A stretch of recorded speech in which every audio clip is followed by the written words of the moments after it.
शासन के लोग दाल मंडी को तोड़ रहे हैं और बहुत सारे लोग कैमरे से वीडियो बना रहे हैं और हंस रहे हैं।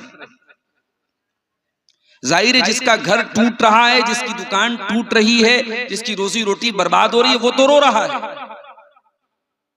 लेकिन उसका तमाशा देखने वाले, उस पर खुश होने वाले मजा ले रहे हैं और वीडियो बना रहे हैं और बाकायदा सोशल मीडिया पे डाल के खुश भी हो रहे हैं कि देखो भाई इनकी दुकानें टूट रही। तो मैंने एक छोटी सी नज्म लिखी है, एक गजल कह लीजिए, गजल लिखी है जिसमें मैंने उन हालात का नक्शा खींचा है। मैं चाहता हूं कि वो गजल आपके सामने पेश करूं, फिर मैं अपनी बात को आगे बढ़ाता हूं।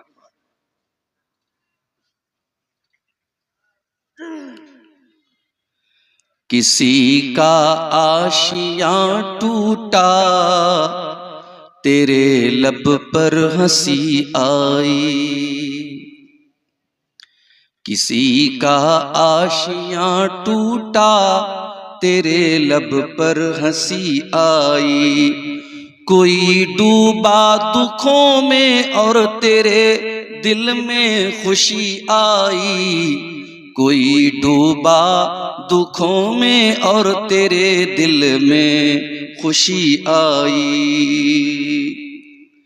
सजाया जिसको माली ने कभी खूने जिगर से था। इंसान तिनका तिनका चुन के अपना घर बनाता है। सजाया जिसको माली ने कभी खूने जिगर से था। सजाया जिसको माली ने कभी खूने जिगर से था। उजड़ते देख उस गुलशन को चेहरे पर नमी आई। उजड़ते देख उस गुलशन को चेहरे पर नमी आई। और शेर सुनिएगा। मुझे मालूम है चेहरों पे कितने और चेहरे हैं। आजकल इंसान का चेहरा होता कुछ और है, दिखता कुछ और है। मुझे मालूम है चेहरों पे कितने और चेहरे हैं। दिखावे की शराफत पर मुझे तो बस हंसी आई। दिखावे की शराफत पर मुझे तो बस हंसी आई। और ये शेर खास तौर से सुनिएगा। मुल्क के मौजूदा हालात में हमारी क्या जिम्मेदारी है और हम क्या कर सकते हैं, ये शेर बहुत बड़ा पैगाम है, सुनिएगा। हवा गर्चे मुखालिफ है, शमा का काम जलना है। हवा गर्चे मुखालिफ है, हवा गर्चे मुखालिफ है, शमा का काम जलना है। शमा का काम जलना है। शमा डर जाए आंधी से ये नौबत तो नहीं आई। शमा डर जाए आंधी से ये नौबत तो नहीं आई। न जाने दिल की बस्ती पे ये वीरानी है क्यों छाई। न जाने दिल की बस्ती पे ये वीरानी है क्यों छाई। किसी खिड़की से माजी की, किसी खिड़की से माजी की हवा शायद चली आई। किसी खिड़की से माजी की हवा शायद चली आई। और आखिरी शेर सुनिएगा। मुसलमानों की बेफिक्री भी एक तुरफा तमाशा है। मुसलमानों की बेफिक्री भी एक तुरफा तमाशा है। न जागे ऐशो इशरत से न गफलत में कमी आई। न जागे ऐशो इशरत से न गफलत में कमी आई। किसी का आशियां टूटा, तेरे लब पर हंसी आई। कोई डूबा दुखों में और तेरे दिल में खुशी आई।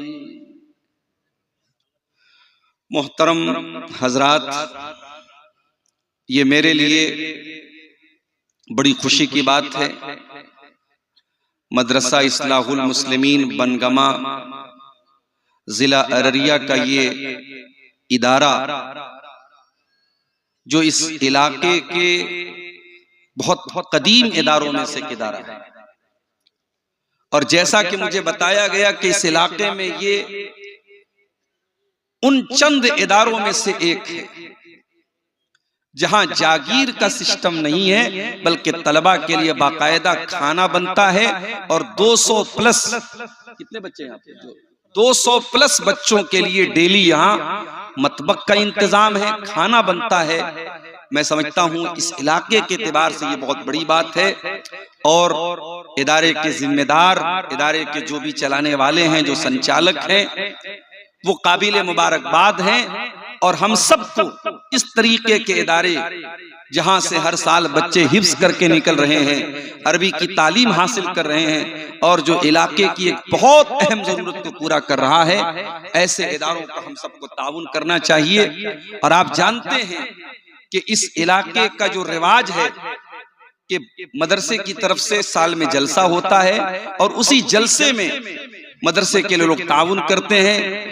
मैं आप सबसे अपील करता हूं, मुझसे पहले बंगाल से जो आलिम दीन आए थे, उन्होंने अपनी बंगला जुबान में जो तकरीर की, उसमें भी उन्होंने कलेक्शन किया, चंदे की अपील की। मैं भी आप सबसे अपील करता हूं, गुजारिश करता हूं, माओ बहनों से भी, मर्दों से भी, आप हजरात इस मदरसे के लिए दिल खोल करके ताउन करें, अपने पैसों के जरिए, अपने जेवरात के जरिए, नगद ना हो तो आप स्कैनर लेकर के फोन पे वगैरह के जरिए पेमेंट करें, लेकिन इस तरीके के इदारों को जरूर चलाएं मेरे प्यारे साथियों। हालात बहुत नाजुक हैं, और इस तरीके के मदरसे और इदारे अगर बंद हो गए तो हमारी जो रही सही दीनी बेदारी है, और दीन को लेकर के जो थोड़ी बहुत हमारे समाज में जो शऊर है, जो बेदारी है, जो आप कह सकते हैं जागरूकता है, वो खत्म हो जाएगी। इसलिए इस तरीके के इदारों का जरूर ताउन करें। मेरे भाइयों, मैंने आपके सामने खुतबे मसनूना के बाद कुरान करीम की 2 आयतें पढ़ी। एक आयत कुरान के 14वें पारे की, सूरह नहल की, और एक आयत कुरान के 15वें पारे की, सूरह कहफ की। कल जुमा का दिन है, सूरह कहफ आप पढ़ेंगे तो वो आयत भी आप पढ़ेंगे। मैं चाहता हूं कि बात को आगे बढ़ाने से पहले इन दोनों आयतों का तर्जमा, इनका ट्रांसलेशन, इनका अनुवाद कर दूं, इनकी व्याख्या कर दूं, इनको समझा दूं, फिर बात को आगे बढ़ा। वल्लाहु जअल लकुम मिन अनफुसिकुम अज़वाजा, अल्लाह ताला ने तुम्हारे लिए तुम्हारे ही नफ्स में से तुम्हारी बीवियों को बनाया। तुम इंसान हो, तुम मर्द हो, अल्लाह ताला ने तुम्हारे लिए औरत को बनाया, तुम्हारी बीवी को बनाया। इस दुनिया में अगर मर्द अकेला है तो बहुत बड़ी नेमत से महरूम है। जो कुंवारे भाई हमारे हैं वो इस दर्द को बहुत अच्छी तरीके से समझते हैं। अल्लाह ताला ने बनाया है मर्द को औरत के लिए। आदम अलैहिस्सलातु वस्सलाम जन्नत में थे, सारी नेमतें उनके पास थी, लेकिन उनको अल्लाह ताला ने जब हव्वा को बनाया तब जाकर के उनका जीवन कंप्लीट हुआ, उनकी जिंदगी मुकम्मल हुई। जब तक हव्वा नहीं आई थी उनकी जिंदगी मुकम्मल नहीं। तो जो लोग ये कहते हैं कि इस्लाम औरत को सम्मान नहीं देता, उनको जाके बता, अरे इस्लाम तो वो दीन है जो ये कहता है कि इस कायनात की, इस दुनिया की और इंसानियत की शुरुआत हुई है एक मर्द से और एक औरत से। इसीलिए अल्लाह के प्यारे नबी अपने हर खुतबे में कुरान की 3 आयतों को पढ़ा करते थे। उन 3 आयतों में से एक आयत सूरह निसा की भी आप पढ़ते थे, इसमें अल्लाह ने फरमाया, या अय्युहन्नासुत्तकू रब्बकुम अल्लज़ी खलक़कुम मिन नफ्सिन वाहिदा, ऐ लोगो डरो अपने परवरदिगार से, डरो अपने रब से जिसने तुमको एक जान से यानी आदम से पैदा किया। व खलक़ मिनहा ज़ौजहा, और आदम से उसने हव्वा को बनाया। व बत्त मिनहुमा रिजालन कसीरन व निसाआ, और अल्लाह ने आदम और हव्वा से इंसानी नस्ल को आगे बढ़ाया। इसका मतलब ये हुआ कि आदम जब तक हव्वा के बगैर थे, आदम अधूरे थे, आदम इनकम्प्लीट थे। आदम मुकम्मल हुए हव्वा के पैदा होने के बाद, और जब आदम और हव्वा दोनों पैदा हो गए तो उन दोनों के जरिए फिर इंसानी नस्ल को अल्लाह ताला ने, वही बात अल्लाह ताला कुरान के 14वें पारे में कह रहा है, अपना एहसान जता रहा है, अपना उपकार बयान कर रहा है, अपना एहसान बता रहा है। वल्लाहु जअल लकुम मिन अनफुसिकुम अज़वाजा, अल्लाह ने तुम्हारे लिए तुम्हारे जोड़े बनाए, तुम मर्दों तुम्हारे लिए औरत को बनाया, तुम औरतों तुम्हारे लिए मर्द को बनाया। आजकल पता है क्या हो रहा है, चाइना वगैरह में ऐसे रोबोट बनाए जा रहे हैं कि आदमी को औरत की जरूरत न पड़े, औरत के टाइप का रोबोट बना रहे हैं।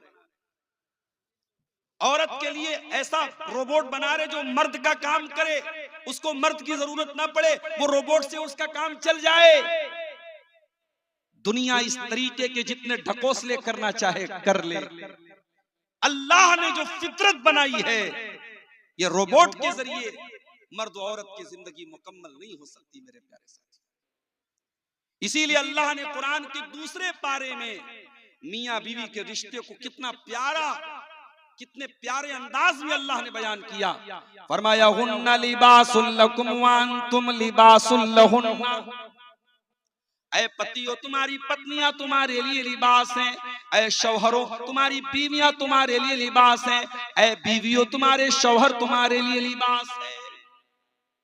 अब्दुल गफ्फार साहब ब्लेजर पहन के क्यों आए हैं, सदरी क्यों पहनते हैं?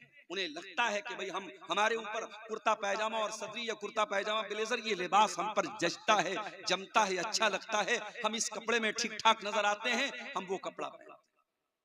हमारा नौजवान बेचारा वो टी शर्ट क्यों पहनता है, वो जींस की पैंट क्यों पहनता है, कोई औरत वो साड़ी क्यों पहन रही है, वो जो है सलवार और कमीज क्यों पहन रही है? इंसान लिबास वो पहनता है जो लिबास उसको अच्छा लगता है, उसमें वो खूबसूरत नजर आता है।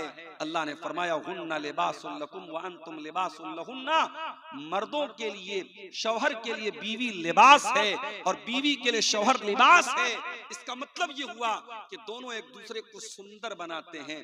अगर शौहर की जिंदगी से बीवी को निकाल दो, बीवी की जिंदगी से शौहर को निकाल दो, उनकी जिंदगी बदसूरत हो जाएगी, उनकी जिंदगी की सुंदरता खत्म हो जाएगी, उनकी जिंदगी की ब्यूटी खत्म हो जाएगी।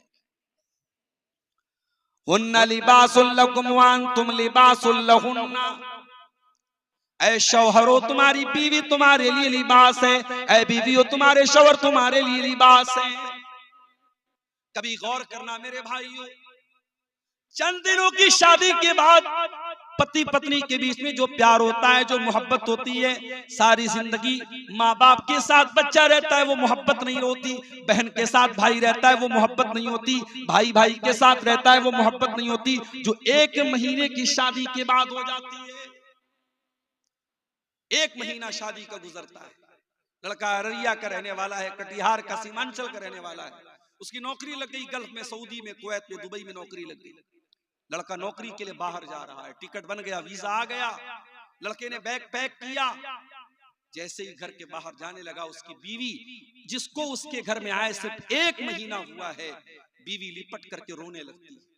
उतना माँ भी नहीं रोई, उतना भाई भी नहीं रोए, उतना बाप भी नहीं रोया। वो बीवी जो अभी 1 महीना हुआ है निकाह करके तेरे घर में आई है, वो बीवी क्यों रो रही है? वो नकली आंसू नहीं बहा रही है, वो झूठे आंसू नहीं बहा रही है, वो सच्चे आंसू बहा रही है। वो क्यों रो रही है?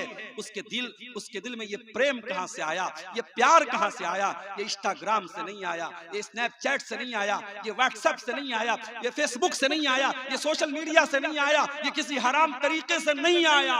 ये प्रेम, ये प्यार, ये मोहब्बत जो बीवी के दिल में शौहर का पैदा हुआ है, जो शौहर के दिल में बीवी की पैदा हुई है, ये मोहब्बत अल्लाह ने पैदा की है। हुन्ना लिबासुल लकुम व अंतुम लिबासुल लहुन्ना, औरत शौहर अपनी बीवी के लिए लिबास है, बीवी अपने शौहर के लिए लिबास है। और अल्लाह ने बड़ी प्यारी बात कही, फरमाया अल्लाह ने तुम्हारे जोड़े तुम ही में से बनाए। इंसान का जोड़ा इंसान से बनाया, मर्द के लिए औरत को बनाया। ऐसा नहीं कि इंसान की शादी जिन्नात से हो जाए, ये कभी कभी जो लोग कहते हैं फला जिन्नात औरत के ऊपर सवार हो गया, औरत को परेशान कर रहा है, 99% वो फ्रॉड होता है, झूठ होता है, लड़की का कहीं और चक्कर होता है और वो ये कहती है जिन्नात मुझे परेशान कर रहा है। कई केस हुए हैं ऐसे, जब उन लड़कियों को धमकाया जाता है और अकेले में जब उनसे पूछताछ की जाती है तब मालूम होता है घर वाले शादी कहीं और कर रहे हैं और उसकी सेटिंग कहीं और वो मामला क्या है, जिन्नात परेशान कर रहा है, जिन्नात परेशान कर रहा है। जिन्नात विन्नात किसी जिन्नात जिन होते हैं दुनिया में, जिन्नात हैं और जिन्नात में भी मेल और फीमेल दोनों होते हैं। ये भी सुन लीजिए, जैसे मर्दों में मेल फीमेल होते हैं वैसे जिन्नात में भी मेल फीमेल होते हैं। आप जब आप लैट्रीन में जाते हैं, पाखाने में जब आप जाते हैं तो अल्लाह के नबी ने कौन सी दुआ सिखाई है? किसी को याद है? बाबू याद है? लैट्रीन में जाने की दुआ याद है? बताओ, सुनाओ। अल्लाहुम्मा इन्नी अऊज़ु बिका मिनल खुबुसी वल खबाइस। छोटी सी दुआ है, बच्चों को भी याद होनी चाहिए, अगर याद नहीं सबको याद होनी चाहिए। मगर ये दुआ लैट्रीन के अंदर नहीं पढ़ना है, पढ़ के लैट्रीन में जाना है और निकलने के टाइम क्या पढ़ना है? गुफरानका। जाने के टाइम क्या पढ़ना? अल्लाहुम्मा इन्नी अऊज़ु बिका मिनल खुबुसी वल खबाइस। ऐ अल्लाह मैं तेरी पनाह चाहता हूं खबीस किस्म के जिन्नात से, चाहे वो मेल हो चाहे फीमेल हो। खुबुस माने मेल खबीस जिन्नात, खबाइस माने फीमेल खबीस जिन्नात। जिन्नात में अच्छे भी होते हैं भाई, नमाजी भी होते हैं। एक मौलवी साहब बेचारे मस्जिद में रात में सोते थे और जहां पे मुसल्ला रहता था, मेहराब रहती थी, वहीं पे जाके वो सो जाते थे। सुबह उठते थे तो बेचारे देखते थे किनारे पड़े हैं, सोचते थे यार मैं रात में बीच में सोया था, सुबह में किनारे कैसे चला गया। रोजाना होता क्या था कि जिन्नात रात में तहज्जुद पढ़ने आते थे और मौलवी साहब को उठा के किनारे कर देते थे। और मौलवी साहब बेचारे समझ नहीं पाते थे, वो फिर रोजाना वही सोते थे। तो एक दिन उनकी नींद खुली तो जिन्नात का कोई सरदार था, उसने आया, उसने कहा भाई साहब जगह बदल दो वरना हम तो बहुत मारेंगे तुमको, तुम हमारी नमाज पढ़ने की जगह क्यों लेट। तो डर गए, रात में कौन आ गया मस्जिद के अंदर। तो जिन्नात होते हैं, अच्छे भी होते हैं, नमाजी भी होते हैं, लेकिन जिन्नात में जो खबीस किस्म के जिन्नात होते हैं उनको शैतान कहते हैं। लेकिन जिन्नात के अंदर जो मेल होते हैं और जो फीमेल होते हैं उनका रिलेशन उन्हीं से बनता है। जिन्नात में से कोई मेल इंसानों की फीमेल के साथ रिलेशनशिप नहीं बना सकता, ये सिस्टम ही अल्लाह ने नहीं बनाया। वल्लाहु जअल लकुम मिन अनफुसिकुम अज़वाजा, अल्लाह ने तुम्हारा जोड़ा तुम ही में से बनाया, इंसान का जोड़ा इंसान में से, जिन्नात का जोड़ा जिन्नात में से, जानवर का जोड़ा जानवर में से। एक एहसान तो अल्लाह ने ये किया, हमारा जोड़ा बनाया। अल्लाह ने मेल के लिए फीमेल को बनाया, मर्द के लिए औरत को बनाया, महिला के लिए पुरुष को बनाया, पुरुष के लिए महिला को बनाया। वल्लाहु जअल लकुम मिन अनफुसिकुम अज़वाजा व जअल लकुम मिन अज़वाजिकुम बनीना व हफ़दा।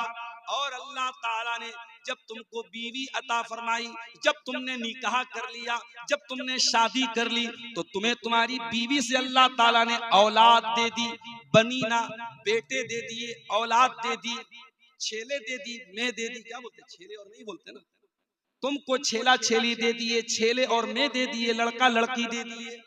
वह हफदा, और फिर उस औलाद की औलाद दे दी। बेटा अगर है, बेटे की औलाद क्या बोलते हैं शेरशाबादी में, बेटे की औलाद पोता पोती बोलते हैं, कर्नाटक में पौत्रा पौत्री बोलते हैं, कहीं उधर पंजाब हरियाणा में छोकरा छोकरी बोलते हैं। अलग अलग लैंग्वेज है भाई। हमारे बनारस में लड़का लड़की बोलते हैं, पोता पोती बोलते हैं। और बेटी की औलाद को क्या बोलते हैं, नाती नतनी या नवासा या नवासी। तो तुमको ये नवासे नवासी कैसे हुए, तुम्हें पोते कैसे, तुम दादा कैसे बने, तुम नाना कैसे बने, तुम दादा बाद में बने, तुम नाना बाद में बने, पहले तुम शौहर बने। जब तक तुम शौहर नहीं बने, तुम्हारी मैडम जी तुम्हारे घर में नहीं आ गई, तुम्हारी श्रीमती जी, तुम्हारी अहलिया, तुम्हारी बीवी, जब तक वो तुम्हारे घर में नहीं आई, न तुम बाप बने, न तुम दादा बने, न तुम नाना बने। अगर दादा बने, नाना बने, तुमको औलाद मिली, तुमको बेटे मिले, तुमको बेटियां मिली, अल्लाह कह रहा है तुम्हारी बीवी से मिली। इसलिए बीवियों की कदर करो मेरे प्यारे साथी। उनको नौकरानी मत समझो, उनको जानवर मत समझो, उनको गुलाम मत समझो। अल्लाह ने तुम्हारी नस्ल को आगे बढ़ाने के लिए तुम्हारी बीवियों को बनाया है। अगर ये औरत तुम्हारी जिंदगी में ना आए, तुम्हारी नस्लें आगे नहीं बढ़ सकती। न तुम बाप बन सकते हो, न दादा बन सकते हो, न पुत्र न नाना बन सकते हो। तुम्हें औलाद अगर मिली है तो इन बीवी से। औलाद अल्लाह की बहुत बड़ी नेमत है मेरे साथियों। यह औलाद इतनी बड़ी नेमत है, जिसकी शादी के 4-5 साल हो गए और घर में कोई बच्चा नहीं है, उस औरत से जाके पूछो वो कितनी बेबसी महसूस करती है जब लोग उसको ताना मारते हैं, अरे इसकी शादी को 5 साल हो गए, इसको अभी तक बेटा नहीं हुआ। औरतें ताना मारती, उस आदमी के ऊपर लोग सवाल उठाने लगते हैं, अरे तेरी शादी को 5 साल हो गए, तुझे औलाद क्यों नहीं हो रही?